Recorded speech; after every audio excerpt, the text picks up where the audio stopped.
Bonjour à tous, après les premiers tours de roue effectués en Italie, bienvenue aujourd'hui en Autriche pour le premier essai complet du Mazda CX-5, le nouveau SUV compact de chez Mazda.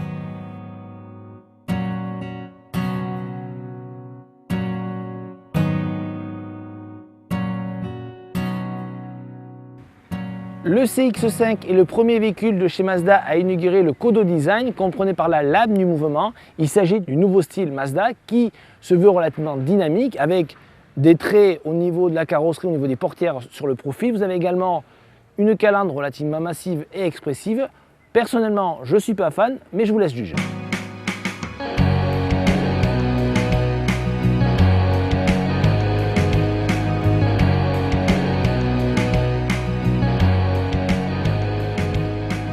Le CX-5 est un SUV compact, oui, mais un grand SUV compact, puisqu'il mesure 4,55 m. À titre de référence, c'est 13 cm de plus qu'un Tiguan, 11 qu'un Kuga, donc c'est l'un des plus grands de la catégorie.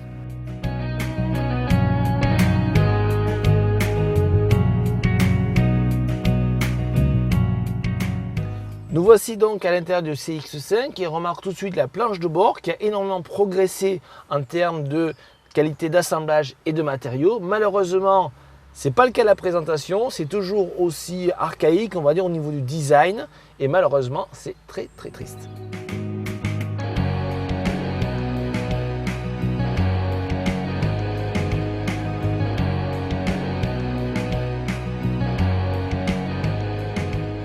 La bonne surprise de ce Mazda CX-5 réside au niveau de l'habitabilité arrière. Regardez, c'est quasiment la meilleure de la catégorie, notamment au niveau de l'espace de genoux, c'est vraiment très bien. Petit bémol au niveau du confort de la place centrale, plutôt à éviter.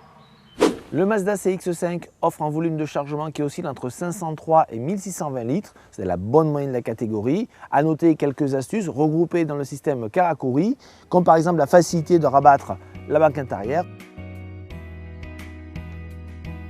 ou alors ce cache-coffre solidaire au haillon.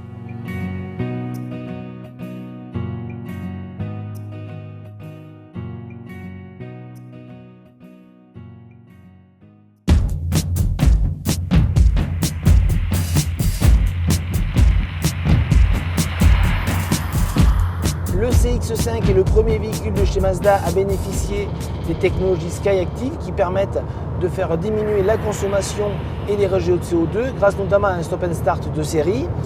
Donc deux nouveaux moteurs disponibles, un essence de 2 litres disponible en 160 ou 165 chevaux que vous soyez en 2 ou 4 motrices, et après un 2 litres de diesel avec 2 puissances, 150 chevaux, 2 ou 4 motrices, ou 175 chevaux, 4 motrices permanentes. C'est ce qu'on a aujourd'hui à l'essai pour ce CX-5.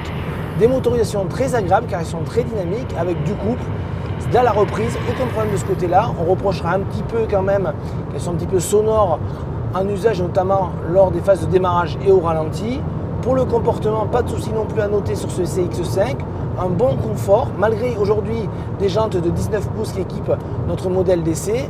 Globalement, c'est très satisfaisant. Il y a quelques mouvements de caisse, mais ça reste quand même mineur à signaler.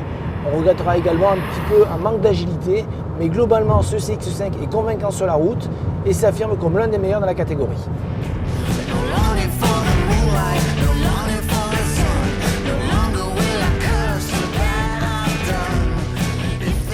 Très attendu sur le marché des SUV compacts, le CX-5 de Mazda ne déçoit pas, notamment au niveau de ses aspects pratiques, habitabilité arrière, volume de chargement, mais également au niveau dynamique, avec des moteurs et des prestations dignes de la réputation de Mazda. On est quand même déçu par certains points, notamment la sonorité des moteurs diesel encore très présente, mais également la présentation de la planche de bord peu flatteuse et relativement sombre. Reste après des prix relativement élevés, puisque le CX-5 se positionne quasiment comme un SUV compact premium, puisque ses tarifs sont compris entre près de 25 000 € et ils terminent à près de 37 000 €. C'est à peu près les tarifs d'un Tiguan ou même du tout nouveau C4 Aircross.